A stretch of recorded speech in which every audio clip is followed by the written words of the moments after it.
Well, as we showed you earlier, extreme weather conditions continue to lash California. 5 million residents are under flood alerts there, and there is an avalanche risk in mountainous areas. It's the latest in a series of storms going back to New Year's Eve, known as atmospheric rivers. Derrick Herndon is an expert from UW-Madison on forecasting and estimating the intensity of major storm systems. Welcome. Hi, Derrick. Good to see you. Thank you. Thank you for having me. So, as bad as these storms are, it's not unusual. I mean, maybe the frequency of them, but this happens every year. Exactly. So these atmospheric river events, this is a term that was coined back in the 1990s in a paper that was done. Didn't really enter the common public consciousness, I think, for about 10 or 15 years ago. But it's becoming more common because these are significant events. They're, in fact, they are starting to rate them on a category scale of 1 to 5, just like we do with hurricanes. So they're not that rare in that they occur in the Pacific Northwest, one about every year in Oregon and Washington. The farther south on the coast you go, the more rare they are. So the LA area, about every 10 years. So the area in between that we're seeing, like central to northern California, they get these about every 2 to 3 years. So they're not that unusual, but what's unusual about this event is the number of events that are occurring back to back to back. And there's still more to come. And there are still more to come. So we have one that's ongoing right now. In fact, if you look at the satellite imagery, you can see it very clearly, this ribbon of moisture coming up in the Pacific, headed towards the west coast of the United States.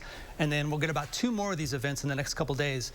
The good news is that this pattern is actually not very stable. It's kind of an unstable pattern that we have right out there right now, and that it will break down eventually. Is this the phenomenon that's known as the Pineapple Express? Yes, yes. So Pineapple Express is a type of atmospheric river. It has a connection to moisture near Hawaii. So when the jet stream dips down in the Pacific, it kind of taps into this reservoir of very moist air north of the equator. Sometimes it's near Hawaii, and if it taps that moisture near Hawaii, we call that the Pineapple Express. And the oceans are getting warmer and warmer due to climate change. Is that fueling some of this? That's very, very true. So for each 1 degree Fahrenheit, we increase the temperature in the atmosphere. It'll hold about 4% more water vapor.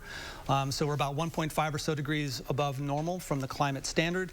We're holding about 4 to 10% more water vapor in the atmosphere, and eventually that water vapor will be wrung out as rainfall along the coast.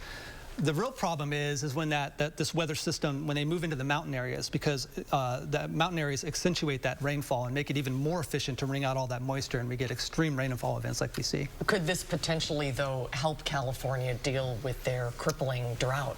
It will definitely help the drought somewhat. The problem with the drought is that this is a long-term drought that's going on in the West, and so a single rainfall event or even a couple of rainfall events over a week is not going to alleviate a long-term drought. What you really want is you want multiple rainfall events spread out over time with light to moderate rainfall for many, many months. The whole area is still in a severe to extreme drought, and this will not alleviate that completely. It'll help. The problem with really dry soil is that you get too much rain too fast. It doesn't soak into the soil. It all runs into the rivers and out to the ocean. So what we need is these weather systems to be spaced out a little bit more, and if we keep getting this pattern maybe in the future, later in the next couple months, that will help with the drought somewhat. Does that impact us at all in the Midwest, this system? We're actually benefiting from this pattern because all of the weather systems are coming into the West Coast and then kind of moving up to the north, and so the pattern system that's bringing all the rainfall into California is actually what's kind of giving us this kind of mild, dry weather, which, you know, mild and dry is nice unless you're like me and you like to go cross-country skiing. Yeah, that's what we've been talking about the entire show, right? Yeah. There's a lot of winter left. Yeah. Yes, there is a lot of winter left, and I'm sure we'll get some snow for us to go cross-country skiing eventually. Thanks for being with us today. Thank you much. Great to see you.